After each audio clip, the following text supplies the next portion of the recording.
con esta nueva charla.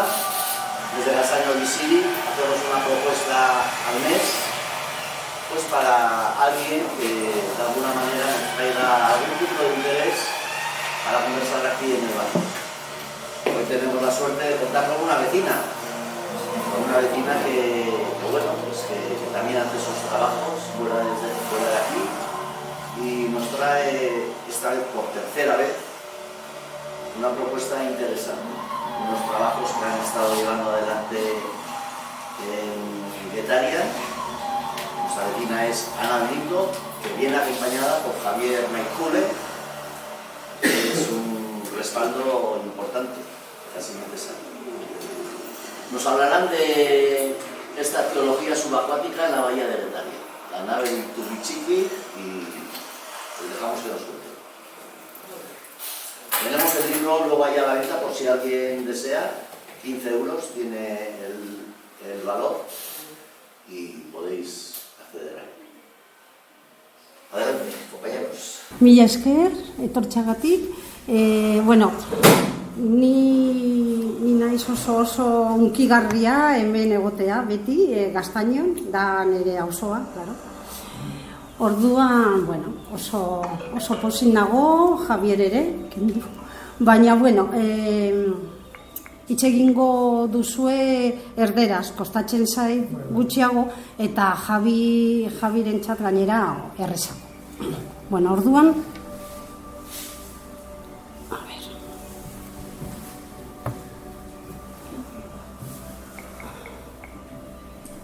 Si te pones un poco hacia atrás, porque si no me veo la pantalla.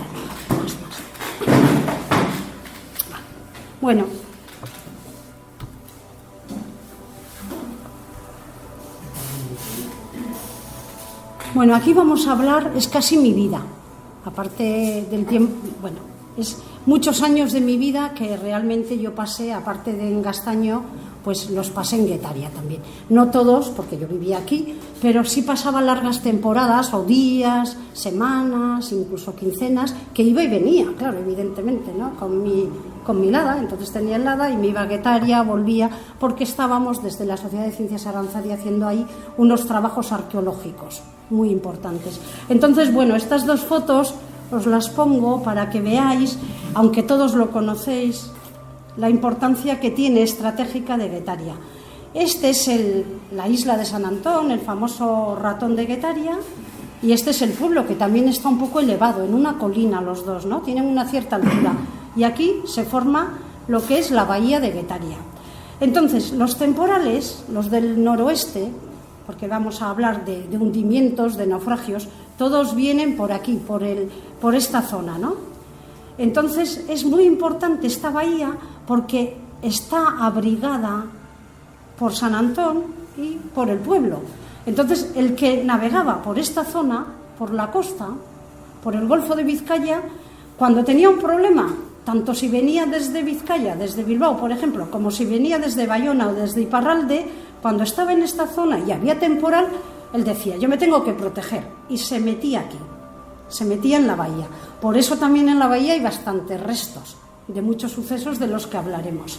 Y por eso también veis aquí la estructura del puerto. El puerto no se ha hecho aquí, en la zona de Gastetape, mirando hacia Zumaya, sino se ha hecho mirando hacia Zarauz, que está aquí, porque es la zona protegida. Bueno, y entonces al abrigo, lo que ponemos ahí, al abrigo del puerto, de este puerto que hemos definido, ahí han llegado a cobijarse como puerto refugio, que además es uno de los puertos refugios más importantes, desde luego, del Golfo de Vizcaya, y en algunos casos del Cantábrico, pues cantidad de embarcaciones que han ido a cargar, a descargar, otros simplemente que iban en tránsito y tenían que habituallarse o para refugiarse, lo más importante. Y reflejo de esta intensa navegación son los restos que quedan bajo las aguas. Algunos quedan, otros ya trabajamos en ellos y ya no están, claro, está cerrando, pero bueno, yo creo que si alguien viene se dará mejor que hace frío. Coro, es que ricasco. Y entonces aquí vamos a ver, bueno, podríamos ver, porque todo no lo vamos a ver, está en el libro, naves que fondearon y que perdieron anclas o rezones como esta que estamos viendo aquí. o también restos de naufragios como pecios. Y en esas aguas, a partir de un hallazgo que hicieron unos buceadores en el año 87, pues comenzamos en el año 88 a reflotar parte de esa historia marítima, sumergiéndonos, claro. Bueno, y fruto de ese trabajo, intentaré ir más o menos ligera, después si tenéis más interés, y algunos además ya conocéis el libro, pues en el libro hay muchísimo más detalle y me podéis preguntar. Pero bueno, para que no se nos haga muy tarde, entonces, bueno, fruto de ese trabajo que fueron así, con campañas pequeñitas, de una semana, de 15 días, solíamos trabajar con pequeñas subvenciones de Diputación, del Departamento de Cultura de Diputación. Teníamos que pedir permisos, todo un protocolo, y ellos te daban un pequeño presupuesto y con ese hacíamos lo que podíamos, virguerías, y todo gracias al trabajo de todos, que era como hacéis aquí el trabajo en el barrio y como todo, sin cobrar absolutamente nada, desinteresado totalmente. Lo único, podíamos intentar cubrir pues lo que son los gastos, los coches, el viaje, los barcos que había que medio alquilar porque eran casi amigos, entonces medio te lo dejaban, y la comida, eso sí, que comíamos ahí en el puerto, en Itxasetxe, y bueno, pues un poquito eso, ¿no? Y aparte después, pues en la carga de botellas, pues una serie de cuestiones, pero el resto, pues todo por ese entusiasmo y ese amor de alguna manera que teníamos a la investigación, pues de gente que en esa época podíamos tener sobre 30 años, 25, 30 y tantos, 40. Hoy día quizás no se habría hecho. Entonces, ahí destacamos 4 contextos. Uno es la nao flamenca, en la que me voy a extender más y me voy a centrar porque es la más importante, del siglo XVI. El 2, restos de una batalla muy famosa de 1638 que sucedió en Guetaria, un siglo después del hundimiento de la Urca flamenca. Y el 3 he puesto la carga de un barco venaquero, unos restos pequeños pero también muy interesantes en el contexto de vasco y en nuestro contexto, ¿no?, de las ferrerías y del mundo del hierro. Y después, además, que ya no he puesto ahí el 4 porque está muy diseminado y muy disperso, pues otros restos, veremos un poquito por encima al final. Y ahí está clarísimo lo que os decía, ¿no? Abajo la zona más desprotegida y arriba en la bahía es la zona más protegida de refugio, que es donde está el puerto. Bueno, vamos a centrarnos realmente en el eje y en lo fundamental del libro y de todos estos trabajos que hicimos. Estamos en el siglo XVI, a principios del siglo XVI, y le hemos denominado la Urca de Iturrichiqui. Bueno, Urca porque lo dice la documentación, no nos lo hemos inventado, y ahora diremos que es una urca. Iturrichiqui porque teníamos que ponerle un nombre, era algo totalmente nuevo. Decíamos, ¿qué nombre le ponemos? Poner la bahía de Guetaria es muy amplio.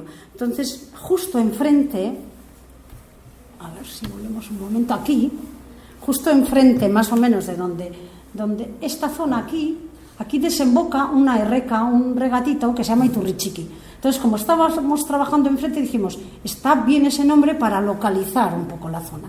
Entonces, bueno, por eso le pusimos Iturrichiqui. Y la urca, ¿qué es una urca? Es un barco mercante, es un carguero, pues un mercante de los de ahora, de los que vienen a pasajes, por ejemplo. Pues en ese momento esta embarcación era una de las embarcaciones mercantes más importantes del momento. Las había vascas, las había inglesas, pero esta es flamenca. Sabemos algo por una documentación que localizamos.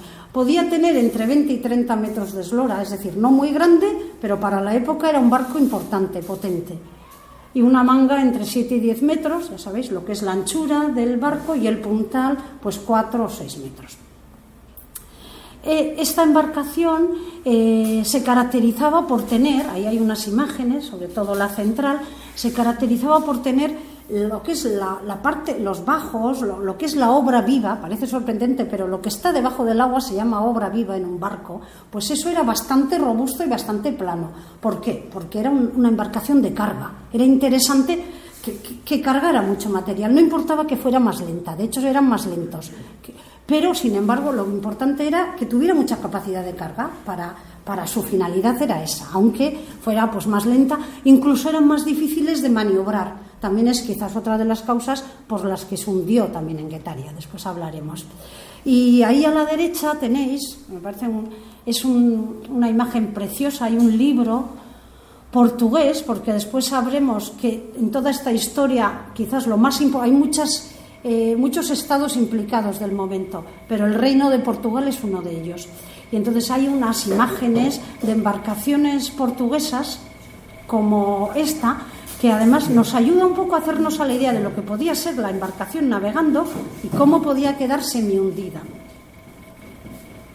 ¿Y por qué sabemos todo esto? Bueno, al principio, la verdad es que, después lo comentaré, cuando aparezcan los materiales nos volvimos un poco locos y locas, porque decíamos, ¿esto qué es? ¿No? Estos objetos, aparecieron unos lingotes de cobre, unos tochos de cobre, y no nos encajaba demasiado en nada de lo que conocíamos. Pero después, mirando documentación en el archivo de Simancas, es el archivo de la Corona de Austria. Si queremos buscar información de aquí, del País Vasco, de los siglos XVI, XVII y XVIII, hay que ir a Simancas. Es decir, allí, claro, se recoge toda la documentación de los reyes de los Austrias, no los actuales, que son Borbones, esos son posteriores, sino de lo que son los Austrias. Toda esa documentación está en Simancas. Entonces, había que ir allí, no era fácil, y tuvimos suerte de alguna manera, Bueno, después de 2 años, 3, por fin conseguimos poco, porque es poco, tenemos unos cuantos documentos, pero nos ayuda mucho en la investigación. Entonces, es una real cédula de 1587 que menciona la recuperación de la carga, pero años después. Es decir, dice, tenemos más datos, más textos, pero bueno, vamos a leer este porque es muy significativo. Habrá como 63 años que en la concha de esa villa, la de Guetaria, se había perdido una urca, ya nos dice qué tipo de embarcación, no era un galeón, ni era un patache, ni era una goleta, ni una nao, no, era una urca cargada de mercaderías, y entre ellas llevaba ¿qué? Cantidad de cobre en panes, que los veremos después, los primeros que encontramos, calderos labrados, argollas, que eso es lo más importante quizás de esta investigación, después veremos, y otras cosas de mercería.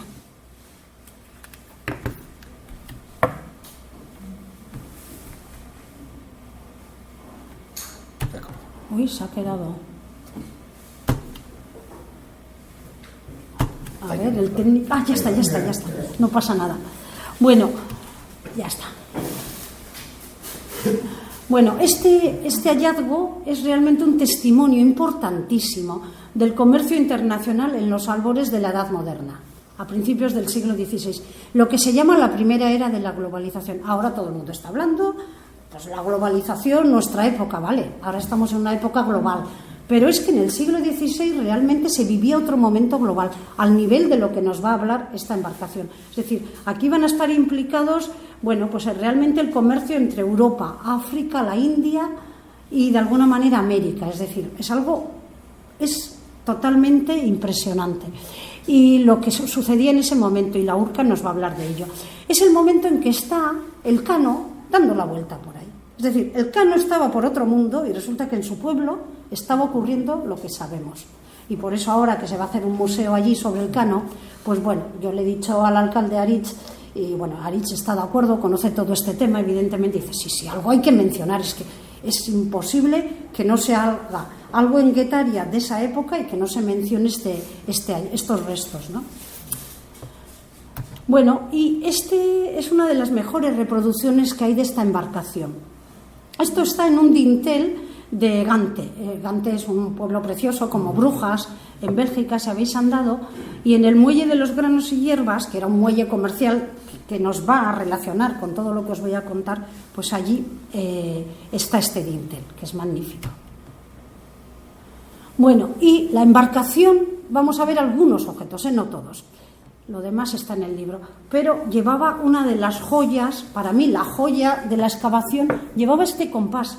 Bueno, ese que está ahí en la foto, es el compás de cartear, para tomar las medidas en las cartas marinas y saber a cuántas millas navegaban y ver las distancias. Y es que en nuestro barco actual tenemos un pequeño velerito, viajecito y así, cuando queráis alguien podéis venir a dar una vuelta en Hondarribia, aunque está el pobre, que tenemos que hacerle bastantes arreglos. Bueno, pues tenemos este.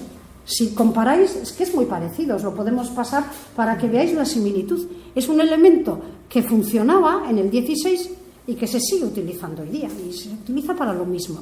Tiene una bisagra y unas, vamos a decir, unas puntas con las que se tomaban las medidas en la carta. Mira, podemos haber traído hasta una carta, lo entenderíais mejor. Pues con esa decoración además tan bonita, es del siglo X, de principios del XVI, por lo que dice esa documentación que hemos encontrado. No sabemos exactamente el hundimiento de la urca, pero habla hace 60 y tantos años, y eso era en 1587, pues pensamos, pues 1520, 1524. Andamos ahí, en ese campo, ¿no?, de fechas. Y estaba realizado en latón, está perfecto, es que vamos, parecía, cuando lo encontramos, dices, sí, no puede ser. Esto no puede ser, claro, hasta que después fuimos averiguando que sí, que era del siglo XVI, decimos, si esto parece que lo acaban de dejar ahí, que nos están engañando. Está realizado en latón. ¿Y por qué en latón? Esto también es una aleación de latón. Porque siempre se ha utilizado en los instrumentos de navegación desde esa época hasta hoy, y ahora hay cosas pues electrónicas, pero todo lo que es manual, vamos a decir, es de latón. El latón es el elemento que no se oxida. El hierro se puede oxidar. Otros, quizás había ahora puede haber unas aleaciones que entonces no existían. Pero normalmente da mucha más fidelidad el latón precisamente por eso, porque no se oxida. Estaba perfecto. Y es uno de los mejores. Hay algunos, han encontrado algunos, pues en el Galeón Atocha, en Florida, pero eso es ya de un siglo posterior, en la Gran Armada, finales del siglo XVI, en otros. Pero sin embargo, tan antiguo y tan perfecto, porque hay algunos parecidos, pero están más, pues un poco más deteriorados, el de Guetaria, tenemos la joya. También se han encontrado, pues anclotes, claro, evidentemente se necesitaba, como en toda nave, ¿no? Pues estos pequeños anclotes, esto es un jalón que se utiliza en el trabajo arqueológico, tiene 1 metro y está dividido en decímetros. Entonces, para ver un poco la referencia, ¿no? Esto tiene 1 metro y algo. Aquí está la caña del ancla mayor de la embarcación. No se ven, está entera, no se ven, las uñas estarían aquí, la parte de abajo, y después tiene el arganeo. Esta pieza de aquí se llama arganeo. Lo que le falta, solían tener un cepo, pero el cepo era de madera, evidentemente eso no se ha conservado, pero el resto está perfecta. Y también había rezones como diseminados por la bahía, pequeñitos, que suelen tener, los pescadores de ahora también utilizan parecidos, 3, 4, hasta 5 puntas o uñas. Y bueno, vamos ya a ver lo más importante de la carga. Traía una materia prima valiosísima en ese momento. Todavía hoy, si miráis, el valor del cobre no está mal, pero bueno, no pudimos venderlo, Esto es patrimonio y está ahora además todo protegido en Gordallo. Ya sabéis que la Diputación tiene un almacén, hace poco, antes estaba en Aranzadi y después se llevó todo ya a Irún, a Gordallo, donde ahí pues se supone que está todo nuestro patrimonio, no solo marítimo, sino terrestre, a todos los niveles, y que espero que lo cuiden. Entonces, la carga era de cobre y en forma de lingotes sellados. Hemos localizado 4 formas, ahora las veremos también, así una más rebajada, otra más pequeñita en general, y más redondita, bueno, como la mitad de una esfera, otras eran planas y otras eran más elevadas. Y cada una, lo más importante, aparte de eso, de ser de cobre, tenían unos sellos.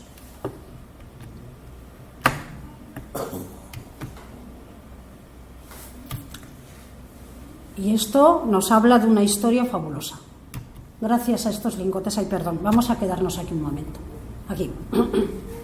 Entonces, el cobre era importante, ya os digo que hoy también se valora, están en las cotizaciones, igual que el oro, la plata, pues el cobre. Pero en esa época era todavía más importante porque con el cobre, ¿qué se fabricaba? Cañones. Era importantísimo. Los cañones, había cañones de hierro, pero también había cañones de bronce. Entonces la base del bronce era el cobre.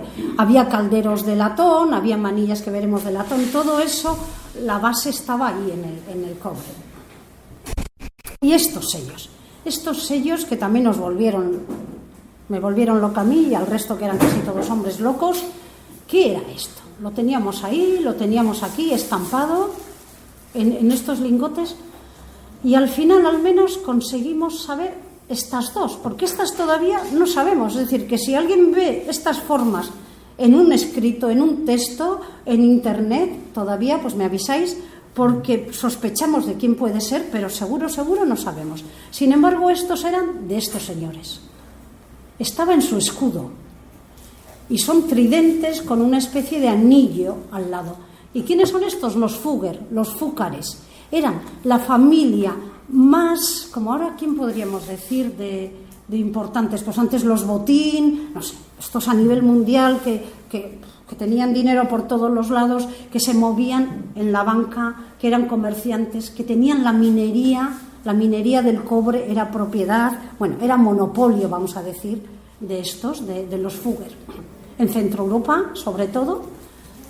Y después, pues en esa época, por ejemplo, uno de los Fugger, Jacob II, compartió con otros, que a mí me cuesta muchísimo decir ese nombre, que es alemán, la explotación de esas minas de Centro Europa, y por eso pensamos que estos sellos quizás sean de este otro grupo que también trabajó con los Fugger. Pero hay otros también, hay otros que también trabajaron la minería, bueno, que mandaron trabajar. Ellos, claro, evidentemente no iban a trabajar en las minas.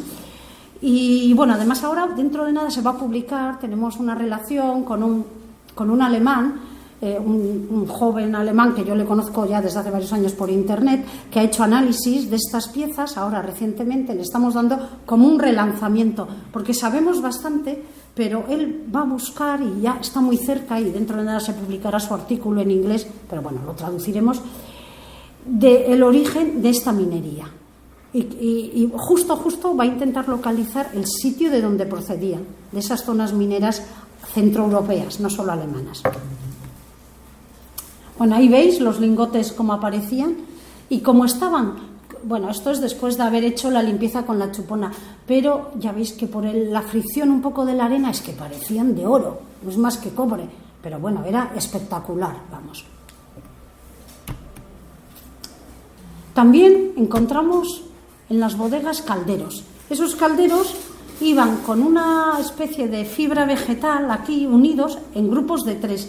Y normalmente, lo que he dicho, tanto el cobre como el latón no se concreciona, no se le forma, no se pega la arena ni piedras, pero aquí debían de llevar además, aparte, alguna sustancia más quizás de tipo metálico, hizo que eso se formara un amasijo. Y al principio los encontramos así, claro, y después ya, poco a poco, este es el trabajo de restauración. Se han restaurado pocas piezas, algunas, y ahora, a ver, sí. Y esto es después de restaurarlos. Eran de 3 tamaños, uno dentro del otro. Y otro de las, quizás lo más importante de este yacimiento, es que los calderos, esos que hemos visto, parece mentira, pero sobre todo las manillas. En la documentación hablaba de argollas, no de manillas. Pues se utilizaban estas, no son estas, porque evidentemente yo no puedo tener, ya están depositadas, ninguna manilla como tal. Esas que están abajo estaban en el barco mientras estábamos trabajando. También hay algunos lingotes en la campaña del 95. Y estas manillas eran utilizadas como moneda en los intercambios con los nativos africanos, premonedas. Entonces, cuando llegaron los portugueses, los primeros en la colonización, en la época del Cano todo, que se ha hablado tanto en estos 2 últimos años, pues ahí había la pelea, ¿no?, entre lo que era la corona castellana, que era muy importante, y la corona portuguesa. Entonces, bueno, pues a raíz del descubrimiento de América, pues España, de alguna manera, o la corona castellana, se iba hacia América. Y los portugueses seguían y ya se habían reservado África. Y llegaron al Golfo de Guinea, ya habían llegado a finales del siglo XV. Y allí veían que había esclavos que interesaban para venderlos después, pues tanto en Europa, porque ha habido esclavos hasta aquí, ha habido esclavos, que nos rasgamos las vestiduras, pero hasta aquí se vendían en la plaza, en Hondarribia, al lado del castillo, allí se vendían esclavos, hay documentación. Se necesitaban para América, evidentemente, mucho, y para otros trabajos. Entonces era, pues eso, era el oro negro, vamos, importantísimo. Entonces, cuando llegaron los portugueses, dijeron, ¡jo, qué chollo! les llevo 4 monedas que encima podían ser, las portuguesas de ese momento podían ser de oro y de plata, y a ver si puedo comprar esclavos, aparte de otras cosas, Pues los nativos decían que eso no les interesaba para nada. Esas chapitas les parecían, es que se las tiraban, vamos, las despreciaban. Entonces se dieron cuenta que lo que importaba eran esas manillas, que ellos llevaban adornos, las llevaban puestas o las llevaban simplemente pues por allí o en sus casas, como solían tener relación con los más importantes, veían que era lo importante, estas manillas. Las africanas son preciosas, tienen mucha más decoración que las que después se van a fabricar en Europa, que son esas, las de Guetaria. Pero bueno, entonces los portugueses dijeron, venga, vamos a fabricar masivamente estas manillas en Europa. Y no vamos a andar con florituras, ni vamos a hacer con decoración, ni con nada. Simple, porque lo que queremos es sacarle rendimiento. Estaban hechas a molde, eran de latón, pues cobre y zinc. Las africanas, yo ya después me he entusiasmado de todos estos años y hay un mercado de manillas por todo el mundo, Pues a veces cuando voy a África, algún zoco, incluso aquí en Madalenas, a veces viene un tenderete ahí como con cosas muy africanas, he conseguido comprar algo. No son baratas, ellos ya saben lo que son, porque se han utilizado hasta hace poco. Entonces, bueno, algunas son muy bonitas y me he hecho con esta colección. Esas que eran más grandes y más pesadas, esas son las de Guetaria del siglo XVI. Después empezaron a hacerlas como total, compraban igual esclavos, lo mismo valían 8 manillas, podían valer un esclavo, imaginaros. Pues empezaron a hacerlas más pequeñas para que saliera más barato. Y estas son ya de Europa, no sé de qué lugar, porque las he comprado en un mercadillo, no sé en qué sitio, a eso no lo he encontrado aquí en Rentería. Y estas se fueron fabricando posteriormente, puede ser 17, 18. Y estas son las más recientes. Los ingleses, ya los portugueses fueron desapareciendo de este comercio y al final del siglo XVII, XVIII, cuando la esclavitud incluso ya era ilegal, pero bueno, como somos, ¿no? Pues es igual. Los ingleses seguían produciendo estas pequeñas manillas y las vendían todavía por esclavos en África. Un poco como de contrabando, pero ahí iban con sus barcos. Y estas sí, porque estas se sabe que se venden en Internet. Si queréis comprar una, pues esa se ve en Internet. Hay un barco, el Douro, que claro, iban súper cargados de manillas. Entonces estos, los que excavaron en su día, en vez de depositarlas en no sé dónde, pues las venden por Internet. Y os podéis hacer con una manilla, lo único que es muy diferente a la de Guetaria, del siglo, después de 3-4 siglos casi. En 1508, lo que os decía, se compraba un esclavo por 8 o 10 manillas. Bueno, y estas manillas estaban fabricadas, como os decía, en Centro Europa, sobre todo en Alemania, pero bueno, después veremos un poco. Estas manillas, ya veis lo que os he puesto ahí, siguieron, y para los africanos fueron importantísimas hasta el siglo XX. Tuvo que haber varios decretos para ir retirando esas manillas. No querían deshacerse de ellas. No, yo aquí, mi abuelo, mi bisabuelo, todos han comerciado con esto, yo también. Cuando voy ahí al zoco, yo quiero comprar y vender con esto. Y bueno, al final ya insistieron mucho, hubo varios momentos así, y a mediados más o menos, está en el libro la fecha concreta, del siglo XX, es decir, hace 50 años, 60, pues ya dejaron de circular, aunque se ven. Y tan importante era que, mira, en una moneda de Biafra, aquí aparece, esta es la manilla. Y aquí las tenéis también. En los de Nigeria, como elemento importantísimo, relacionado con lo que es la moneda. De hecho, para los africanos esto es muy importante. También he traído esta pulserita, que también es muy mona, que la usa mucha gente. Estos son caurís. Pues los africanos, estos caurís, en su época también las servía para su trueque, más pequeño, de menor importancia, pero con esto también traficaban.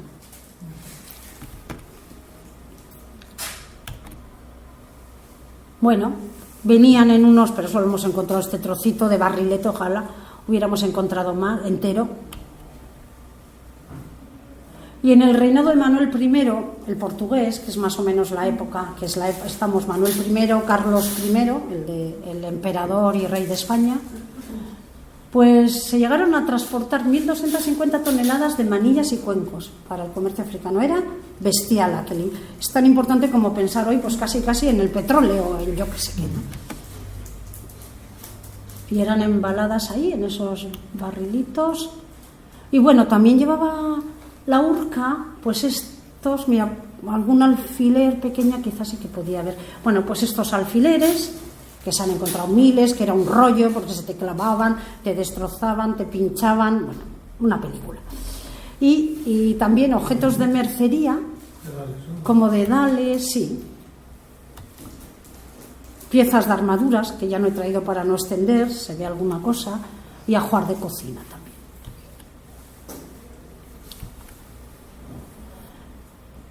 A ver, sí. ¿Y de dónde procedía el cobre? El cobre que va a ser la base después de todo esto que estamos hablando.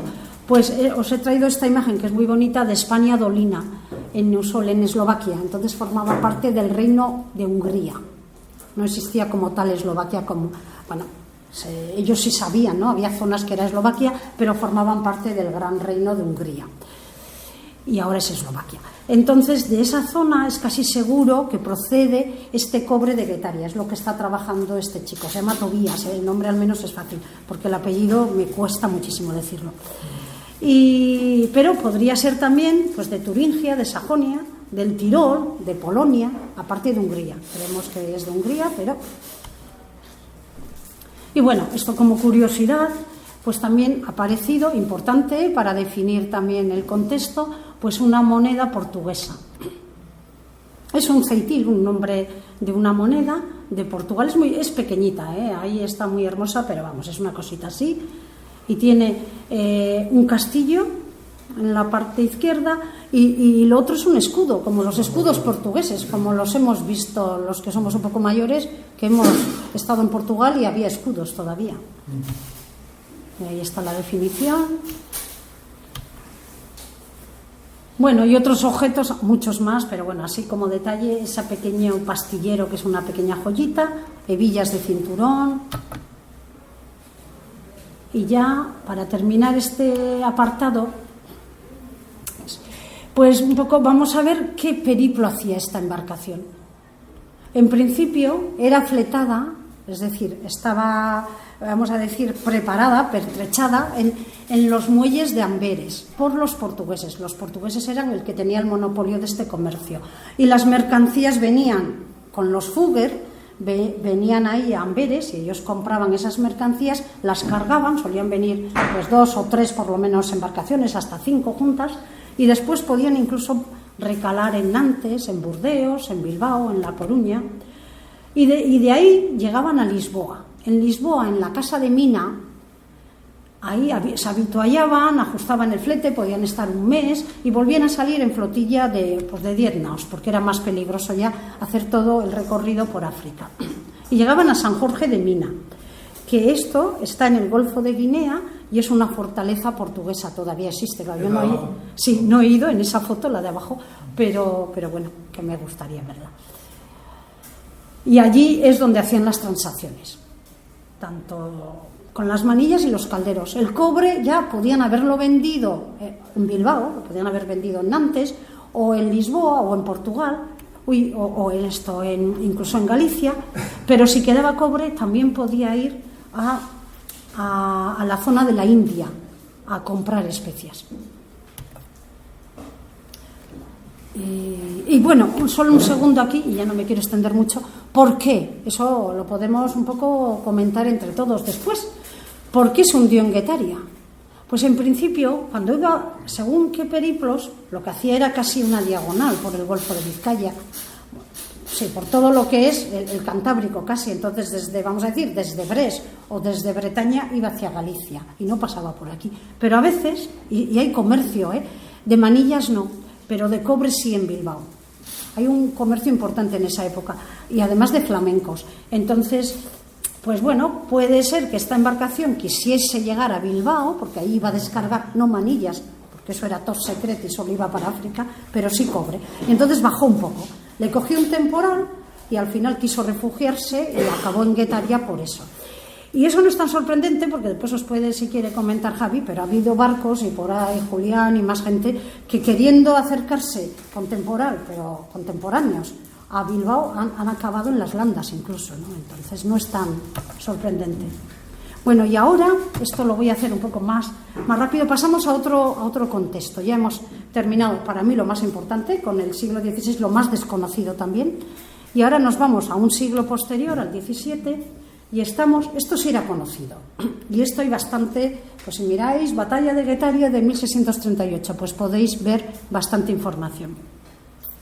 Ese mapa que he puesto ahí, a mí me encanta, es para mí,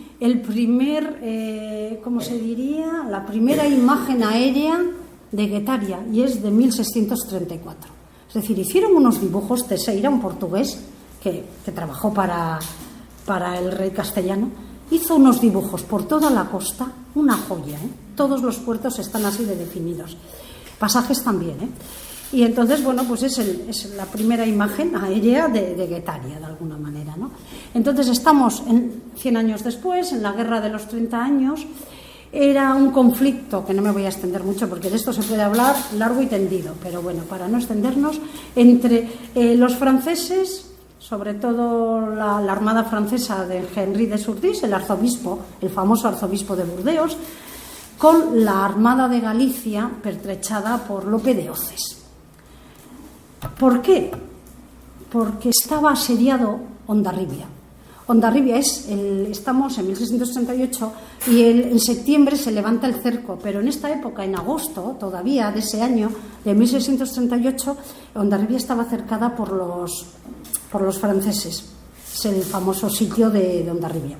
Entonces el rey le dice, venga, hay que levantar ese cerco como sea, y manda a esa flota de Galicia. Y el otro Lope dice, no, si acabo de llegar, aquí no hay más que 4 barcos de mala manera, 4 galeones, no tengo gente, no tengo capitanes, ¿cómo me voy a ir a enfrentarme con el arzobispo de Burdeos? Vamos, que era algo impresionante en la época, ¿no? Pero bueno, no le queda otro remedio y se viene con unas 12 naves, se viene a Guetaria. Entonces la situación, hay muchas imágenes, pero sobre todo francesas, ya veis que esto está en francés.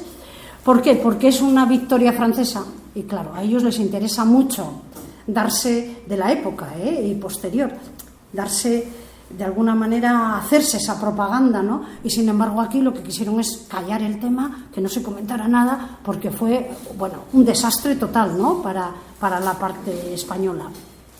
Entonces, aquí estaban las naves de Lope de Oces, más o menos intentando protegerse aquí, pegaditos a Guetaria. Este es el Ratón, este era el pequeño puerto que no era casi nada, y aquí está el pueblo. Y después los franceses vienen por ahí, una tropa impresionante, una flota. Los blancos son todos franceses. Eso, sí, los blancos, los negros, la de Lope de Oces, y los blancos, y encima detrás venían otros. Quiero decir que estos eran los que venían en cabeza. Era impresionante la que estaba. Lo que pasa es que ya se daban cuenta que no necesitaban traer a todos, también tenían que estar cerca de Hondarribia por si acaso. Bueno, entonces esta flota, la francesa, llega y se coloca, estos ya estaban aquí organizados, y se coloca en Zarauz. Y dice, bueno, vamos a atacar cuando tengamos viento bueno, pero desde Zarauz aquí el único viento bueno es el este, y el este, como os he dicho antes, casi nunca hay este. El que hay aquí es el oeste. Entonces estuvieron esperando a tener viento del oeste. En cuanto lo consiguieron, se metieron aquí y fue una encerrona, claro. Vinieron todos estos y además traían los brulotes. Ahora hablaré un poquito de ellos, lo que significa estos brulotes realmente para el desastre que ocurrió. Entonces, esta es otra imagen también, y aquí este es el Ratón, esta es la zona de la costa de Guetaria, aquí estaban los galeones de Lope de Oces. Entonces aquí estaban, porque eran inmensos además, algunos bastante más grandes que los galeones de Lope, y mandaban además unos barcos más pequeñitos que se llamaban brulotes, que eran barcos viejos, que los tenían ahí ya en desecho de alguna manera, pero llenos de material inflamable. Para de alguna manera después para detonarlo, ¿no? Entonces lo mandaban contra los galeones, al pegar con esos explotaban, claro, el brulote, y explotaba todo el galeón, y muchos se fueron a pique por eso. Y después tenían una pequeña lanchita para salvar la tripulación, claro, que iba en el brulote y volvía. Es decir, que tuvieron los casi... primeros kamikazes, ¿no? Eso es, sí. Y de hecho, De hecho, vamos, que hubo también, y hemos encontrado balas de cañón de hierro, hubo mucho tiroteo, pero bueno, realmente no se cargaron la flota de Lope de Hoces por el cañonazo, sino por los brulotes. Bueno, es lo que os he comentado. Y estos brulotes, bueno, pues algunas imágenes, por ejemplo, hay uno aquí en Amberes también, en un asedio. Y aquí, esto era en Amberes, esto era de barcas, vamos, un puente de barcas, y entonces lanzaron los brulotes contra este puente. Pero lo importante en Guetaria, ahí hubo muchas cosas en esta batalla también, es que se utilizan brulotes moviéndose y contra algo móvil, quiero decir, ahí también era un brulote, era un barco viejo que pero iba contra algo fijo. Eso ya era un puente, aunque sea de barcas. Sin embargo, en Guetaria estaban allí intentando mantenerse a flote como podían los de Hoces. Entonces, eso fue también en la estrategia militar el primer momento en que un brulote hace impacto contra algo móvil de alguna manera.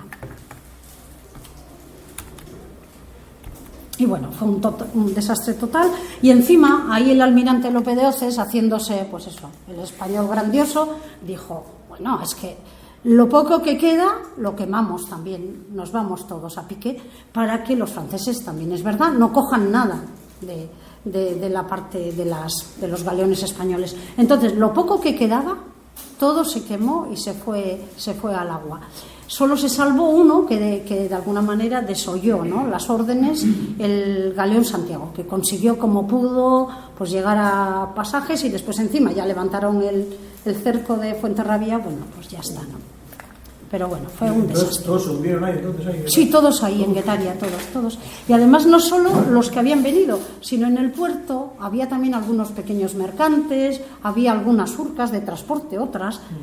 Y al final todas esas, claro, con el tiroteo, con el incendio, y bueno, fue un desastre para la población, La población acabó durante bastantes años esperando a recuperarse de todos los cañonazos, de los incendios. Bueno, fue realmente un drama para Guetaria, 1638. Además, las crónicas no se ponen todos de acuerdo, hay de todo.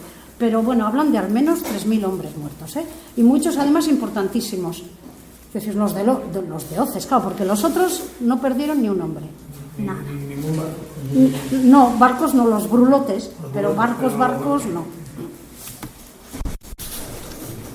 Bueno, y de todo esto, en septiembre de ese mismo año se recuperó todo lo que se pudo. Por eso tampoco hemos encontrado gran cosa, porque se recuperó artillería, se recuperaron cañones, la munición.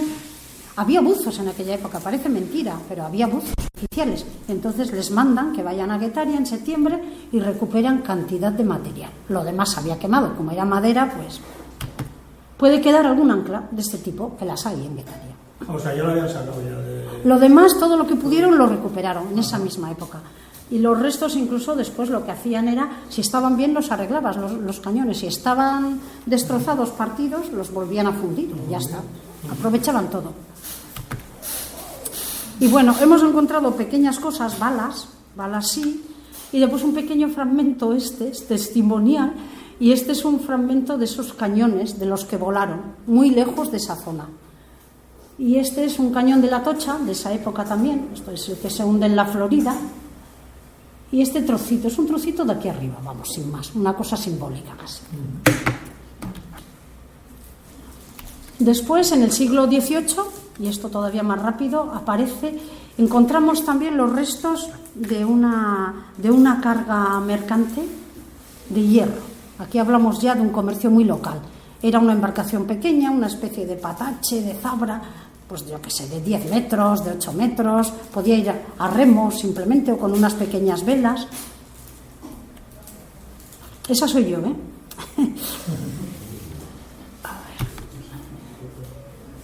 Y entonces hay bastantes, por toda la costa hay restos de estas embarcaciones. Bueno, a veces se ve un poco la embarcación y otras veces solo se ve la carga de hierro. Estos eran, pues eso, en la otra que no es nuestra pero se ve mejor, como es hierro se concreciona. Y aunque es una cosa así, las barras estas son así, de 4 centímetros, pero se han formado, hay un amasijo de arena, de piedras que tiene ese volumen. Y esta es más bonita, está mejor y mucho más completa, también más grande. Esta está en Picachilla y todavía está. Los que bucean pueden ir allí, es uno de los sitios, en Gros, sí, ahí cerca de Montpas, y es uno de los sitios, esto nos lo han pasado, unos amigos. ¿Y eso está ahora? Esto está, sí. Lo único que también es una zona que a veces, como pasa en el mar, claro, lo que queda, que se cubre y se descubre según los temporales. Entonces, a veces puedes ir por aquí y además saber un poco dónde está, claro. Y la ves así, como vieron estos que hicieron estas fotos, o está cubierta de arena y no ves más que un montículo de arena que si no sabes, pues no. Como el barco de Letaria que aparece, el de Zarauz que aparece y desaparece. Que está allí en la arena, vamos, pero un poco así, ¿no? Que de alguna manera, pues también, aunque está en la playa. Y bueno, y después, ya sin más, aquí ya sí que no vamos a hablar gran cosa, pues también aparecen anclas líticas. Estas anclas, los que han sido pescadores o han andado en la costa, saben que se han utilizado, que se pueden ver o se han visto en los puertos hasta no hace mucho. Era pues el pescador de una lancha pequeñita, pues ¿qué hacía? Cogía una piedra del flis de ahí, son las lajas esas, ¿no? De Jaizkibel, tenemos un material ideal, vamos, de arenisca, que salía casi entera, le dabas un poco de forma, hacías los 3 agujeros, le ponías unas maderas ahí abajo, que te servían de uñas, aquí, y con esto cogías un cabo, igual que este que le sirve a Iñaki para subirla, y ya está. Y de estas hay muchísimas, muchas por todas partes. Estas, vamos, hay muchas ya recuperadas y todavía hay muchas, me consta, que están ahí abajo. En muchos sitios, no solo en Guetaria. Estas son de Guetaria. Aquí hay más y bueno, para que veáis, algunas están partidas, cómo se levantan con los globos. Estas siguen siendo de Guetaria.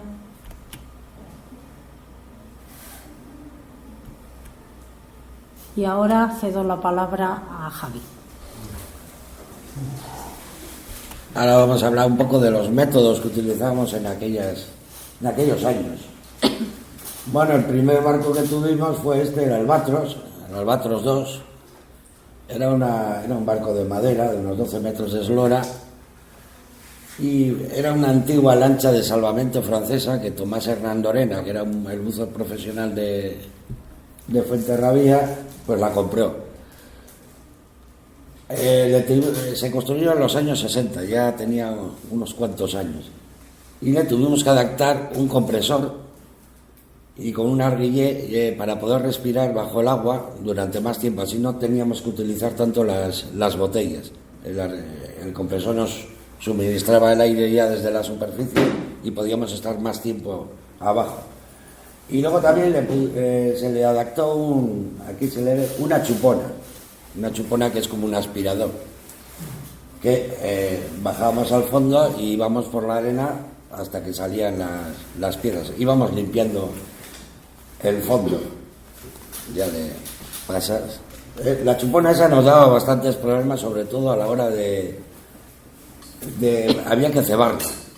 Y entonces tenía que estar Tomás en la máquina y yo metiendo en el agua porque había que embragar al motor la chupona. Se nos paraba el motor 1000 veces porque no cogía la fuerza como para coger el agua, pero bueno, lo solíamos conseguir. Luego ya el barco aquel se retiró porque se desguazó, ya estaba muy viejo, y Tomás trajo el Gure Vidasoa, que el Gure Vidasoa era un barco de paseo que estuvo en Fuenterrabía muchos años haciendo paseos por Fuenterrabía. Hoy en día este barco existe, está aquí en Pasajes, lo único que le han quitado ya el puente de mando.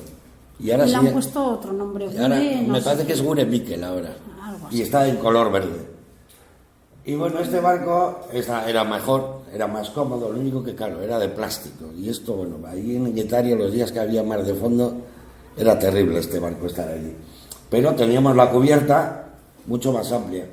Y aquí la chupona se la adaptamos en la propia cubierta. Aquí se compró un motor de gasolina que adaptamos a la chupona de antes y esto no nos daba ningún problema, arrancaba la primera.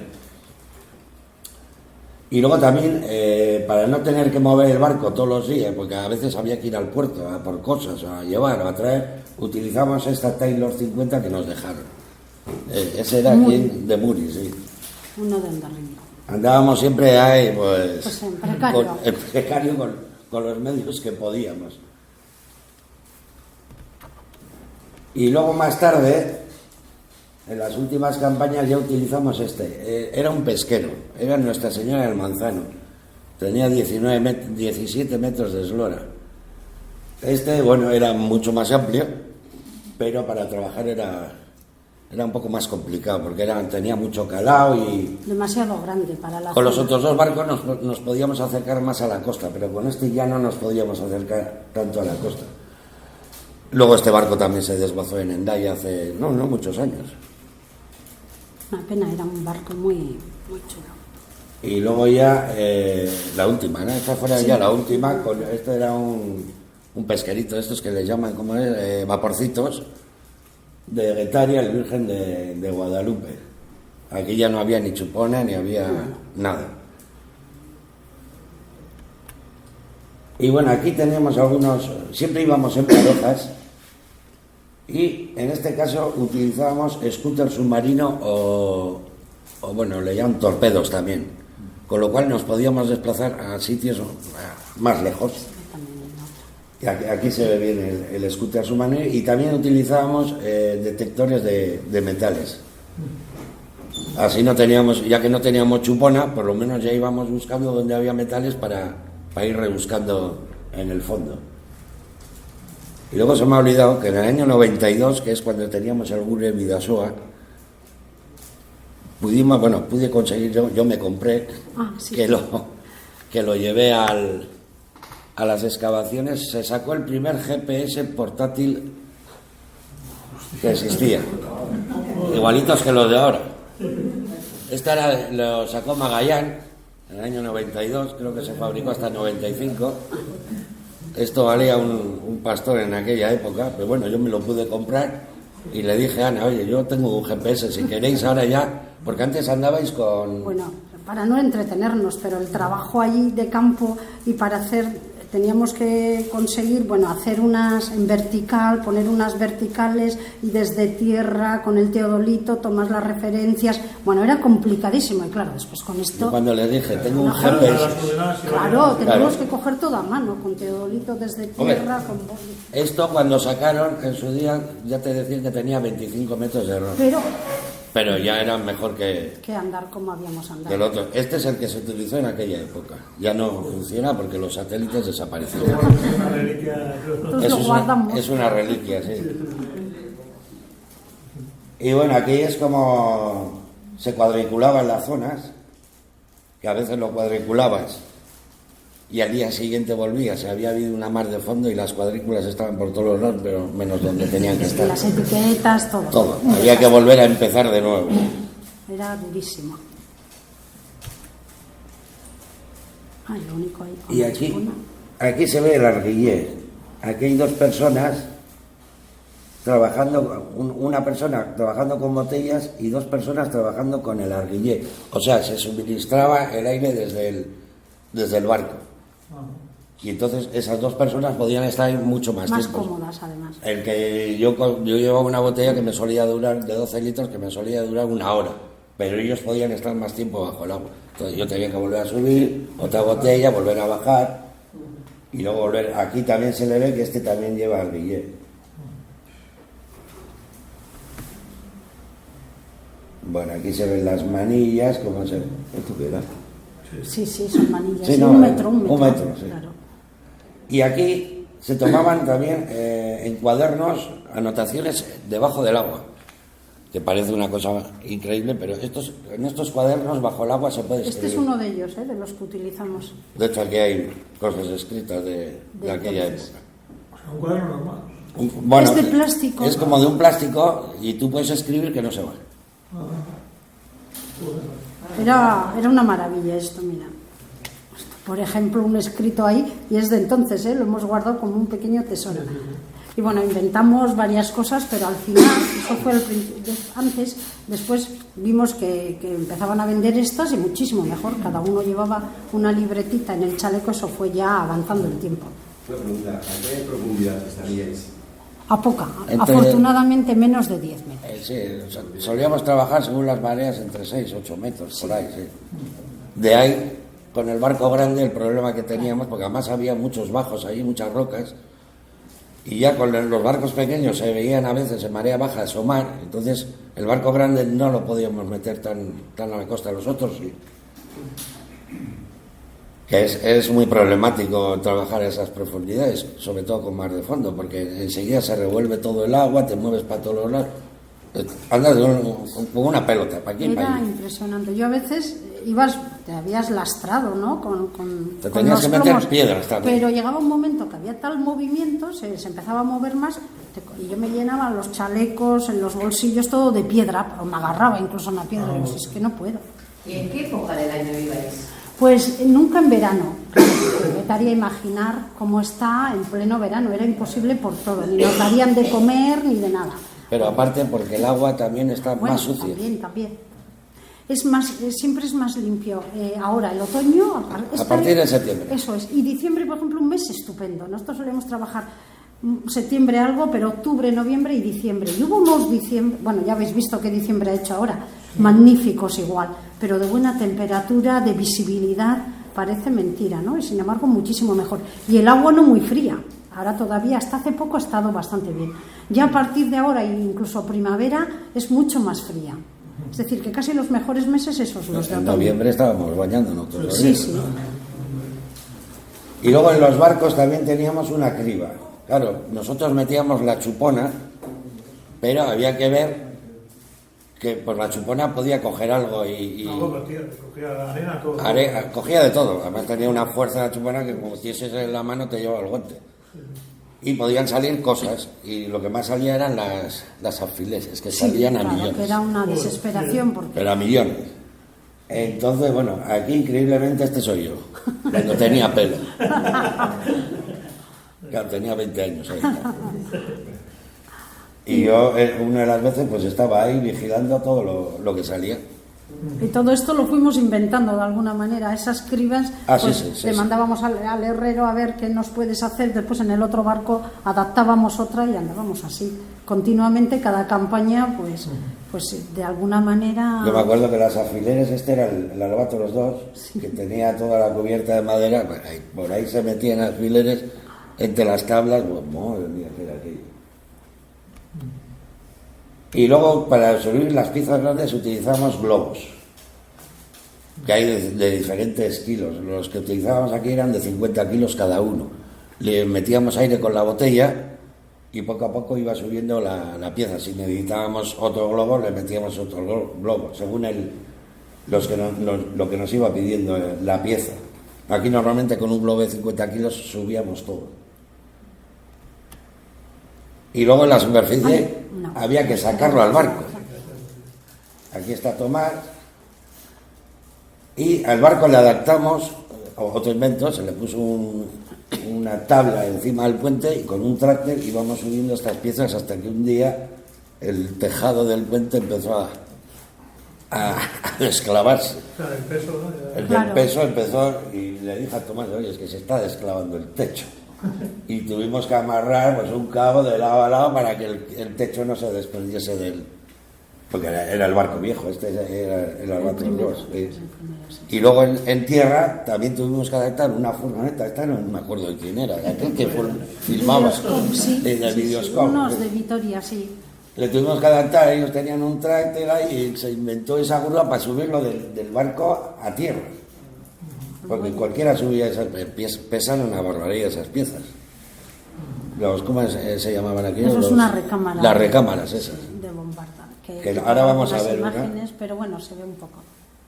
Claro, esas piezas al salir del agua no pueden quedarse a la intemperie porque se estropearían todas. Entonces hay que meterlas en unas cubetas durante muchos años en agua dulce y cambiarle el agua dulce no me acuerdo cuánto Pues se cambiaba. cada cierto tiempo, a veces... Yo no me acuerdo si era cada mes o cada 2 meses se le cambiaba el agua. Pero se quedan años ahí. Y se quedan años, sí. No se puede tocar, si no igual se rompería o... Se empieza a estropear todo, a pudrir y te quedas un año en la mano.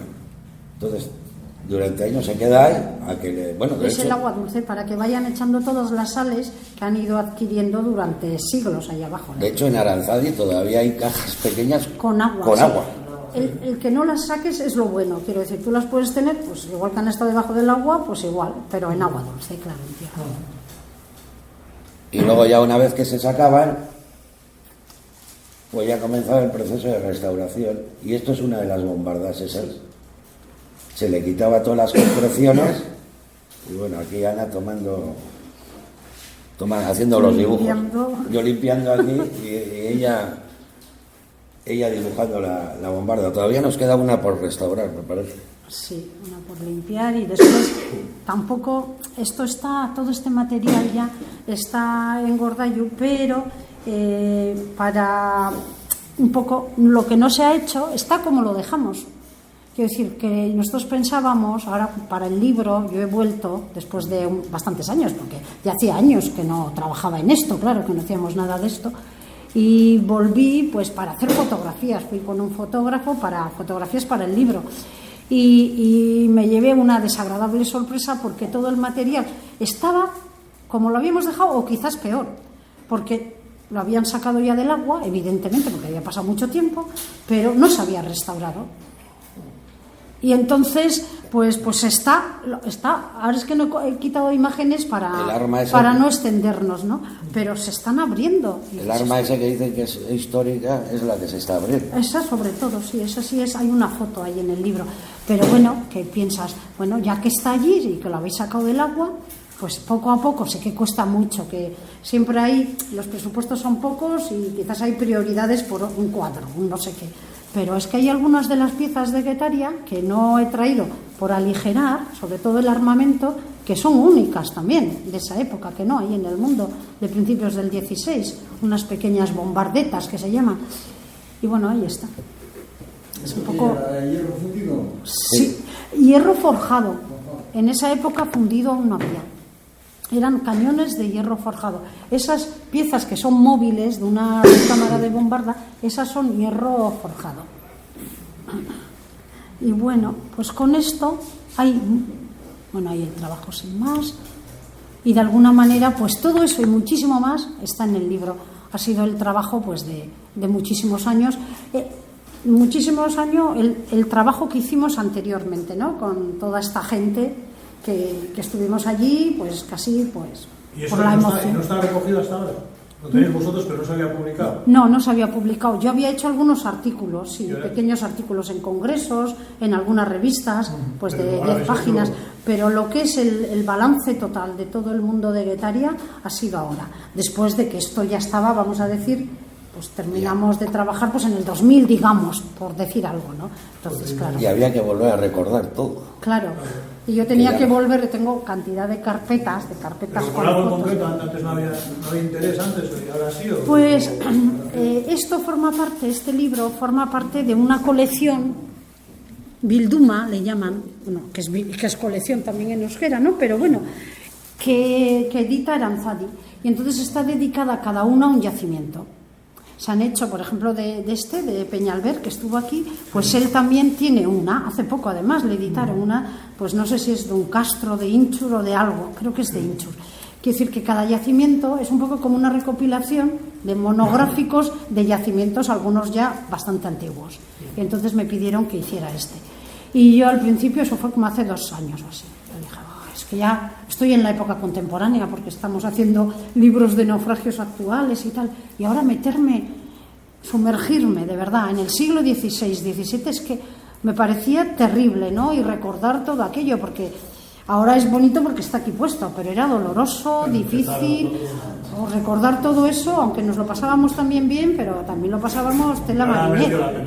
Como anécdota, por ejemplo, al principio es que no había casi infraestructura de buceo.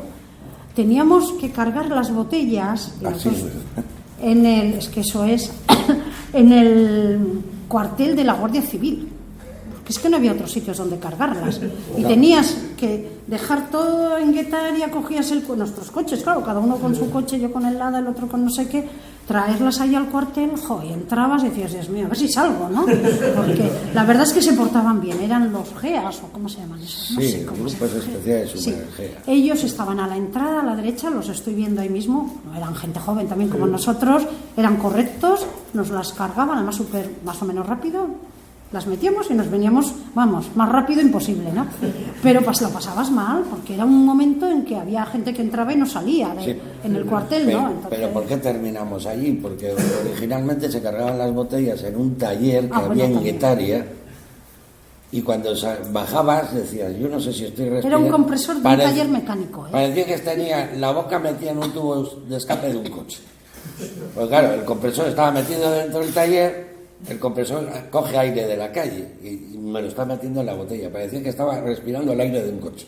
Y no teníamos más. Ahora, claro, si queréis bucear o si alguien bucea, es que hay clubs de buceos por todas partes, te alquilan los trajes, te llevan a no sé dónde, Claro, hay zodias. y no teníamos ni chalecos, por no tener. Claro, íbamos, ya habéis visto cómo están ahí los buceadores, ¿no? Y no hemos querido traer muchas imágenes, están en el libro, de esas que se veía con trajes viejísimos, medio prestados, no sé qué. La botella sobre la espalda, no Sí, como sí. ahora que llevan unos Ahora chalecos. es muy cómodo, bucear ahora es como al lado nuestro, eso es un paseo. Pues pasa como el montañero, como tantas, ¿no? Que ha evolucionado. Todo ha evolucionado. Claro que ha evolucionado, pero drásticamente además, ¿eh? Nos tocó, en eso somos pioneros, realmente aquí no había nadie que hiciera estos trabajos, éramos los primeros, entonces claro, no había infraestructura. La única poca que había era la de los, como se dice, los buzos profesionales, pero nadie más, no había deportivos, en Hendaya había alguna cosa. De hecho, íbamos a Socoa a comprar algo de material. Sí, porque aquí salía no más había- barato que no aquí. había, bueno, aquí alguna tienda, pero pocas. Sí, pero es que te salía más barato ir a Francia a comprar todo el material que yo compré, todo lo compré en Socorro. Sí. Me salía mucho Todavía más barato queda, que ¿eh? aquí. Una tiendecita allí, al lado del fuerte, pues allí íbamos. Ahí comprábamos todos los equipos. En este buceo también. Sí, de buceo, sigue estando, Tecni no sé qué se llama. Sí, algo así. Tecnisub o algo así. Tecnisub, sí.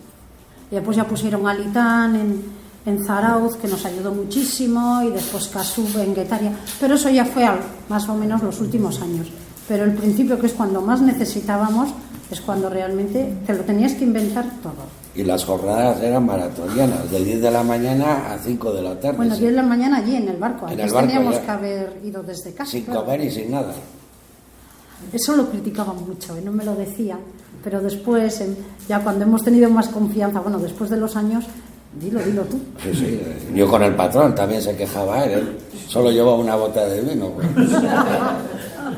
Que es lo único que teníamos para tomar.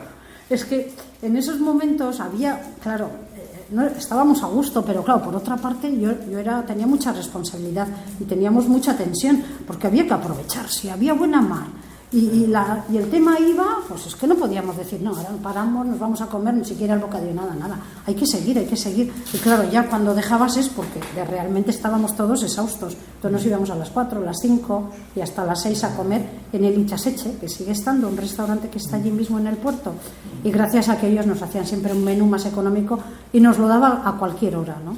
Y aunque a veces no les gustaba mucho que llegáramos tan tarde, pero bueno, se portaban ideal y las comidas después eran estupendas, hacíamos ya tertulia. Pero bueno, después de eso había que coger los trajes, traerlos a casa a desalar o a los garajes, llevar las botellas a cargar y al día siguiente otra vez temprano Y los volver a materiales recoger a la todo. cofradía. ¿sí? Ah, bueno, y el material que sacabas ha pasado ha hecho un periplo, ha sido durísimo, ya veis qué tipo de material, ¿no? Pesadísimo, muy difícil de mover. Entonces primero lo llevábamos a Aranzadi, a San Telmo, allí cuando estábamos en San Telmo, las primeras piezas. Después dijimos, bueno, ya se veía, allí era imposible si empezaba a salir tanto material que meter allí que era un cover que ahora ya ha desaparecido, pero era como un añadido en el último piso de San Telmo de madera. Pues entonces ya pensamos en otra cosa. Preguntamos allí en Guetaria, la cofradía nos dejó un trozo de la antigua cofradía, que si habéis estado hace poco por Guetaria, da pena, ahora está toda con una especie de, bueno, muy triste porque era un edificio interesantísimo. Sí, que se está a punto de derrumbar, vamos, y le han puesto una malla para que no se nos venga encima. Un desastre, de esos desastres que hay por el mundo, aquí, sin ir muy lejos, pues eso no se tenía que haber dejado abandonar, porque cuando nosotros estábamos ya estaba un poco decadente, pero ahí estaba la cofradía. Pues hicieron la nueva, se fueron y ya todo el mundo se olvidó de la vieja. Nosotros ya no estábamos allí, pero podían en ese momento todavía haber hecho algo, ¿no? Lo que sea, pero algo, porque además es un edificio interesantísimo, tampoco me voy a extender, pero es el albergue de pescadores del Cantábrico. Es decir, fue el primer albergue pensado para acoger a los pescadores que tenían, pescadores y no solo pescadores, Y la gente se quedaba ahí. que se quedaba colgada, que había temporal, que llegaba a Guetaria, que tenía que quedarse allí varios días pues para dormir allí y todo, ¿no? Eso es importantísimo, fue histórico, vamos, se hizo además por sufragio, vamos, ahí casi universal, de alguna manera con apoyo de otras cofradías, de gente que dio dinero. Y esa joya, que no es que sea un edificio magnífico, pero que es interesante históricamente, pues está que se va a caer. Un día de estos ya se caerá y dirá, ya no se puede hacer nada. Pues de ahí pasamos ahí hay otra que es que eso está bien, que es de la Cruz Roja, del gobierno vasco, nos dejó también, hay un edificio allí al lado de la playa de Guetaria, pues hay un edificio que es la Cruz Roja. Le han cedido a la Cruz Roja, pues allí también tuvimos. De allí pasamos a Safen, un pabellón que tenía allí Diputación, como entonces todavía no tenía Gordallo, allí en una fábrica vieja en Andoain. Pues allí, con todo eso. Con lo mal que andábamos de dinero siempre, pues ya te digo, pues con el coche de el del otro y con el trabajo que poníamos en otras fechas, ya no estábamos ni trabajando, pero había que mover eso como sea. Y de ahí ya pasó a Aranzadi, que ya había unas instalaciones un poco mejores, donde está ahora, en Zorroaga, y después ya se depositó en Gordallo. Y bueno, ya ves, qué periplo horrible, vamos, tanto como el de la Urca. Por eso no tenía muchas ganas de acometer este tema, pero bueno, pero ya está ahí y está bien. Bueno, y el libro también, así como todo lo demás, es trabajo de aquellas personas que me ayudaron, que después al final hicimos un grupo, amigos, claro, de amistad, más pues algunos de las tiendas, así que también tenemos amistad con Alitán y con Casub y otros, pero prácticamente se queda. Pero después el libro ha sido mi trabajo principalmente, pero también está el fotógrafo que fue a Gordallo y que ha hecho fotos de esas piezas, está el traductor, porque hay una versión en euskera, ha hecho una traducción magnífica. Yo me defiendo, y entonces entre los dos, porque además era un tío que se ha metido, ¿no? Se ha metido en el mundo, y entonces me decía, ¿qué te parece este texto? Así, o le doy un poco. Y entonces entre los dos también, es decir, que la versión en euskera no es como esas otras versiones que dices, no hay quien las coja, son horribles, literales, no. El tío, bueno, es arqueólogo también, ha afinado muy bien y con las dudas entre los dos, vamos, me encanta la versión de euskera también, ¿eh? Y después, bueno, pues está también uno podemos abrir para que veáis. Creo que tenemos abierto. Teníais uno, vale, sí. Sí, el que has dejado para aquí para el La pintura esa. Sí, por eso también está, para que os explique, porque el libro es una joya en total. Está el prólogo, no, y primero el prólogo. El prólogo es, que seguro que lo conocéis, es de Julio Villar. ¿Conocéis a Julio Villar? Que es una persona maravillosa, el que dio la vuelta al mundo en solitario con un velerito de nada. Entonces le pedimos el prólogo, estuvo en la presentación oficial que hicimos en Guetaria, pero allí lo único que hicimos es presentar los libros, no hablamos del libro ni nada, fue simplemente como una especie pues de homenaje, de acto así sin más. Entonces, bueno, estos dibujos son de él y el prólogo es una gozada, y 2 páginas o así, pero súper bonito, vamos. Entonces el trabajo también de Julio Villar, que es una persona encantadora. Bueno, fotos y trabajo aquí hay de muchísima gente que también me han ido pasando, que hemos ido recogiendo.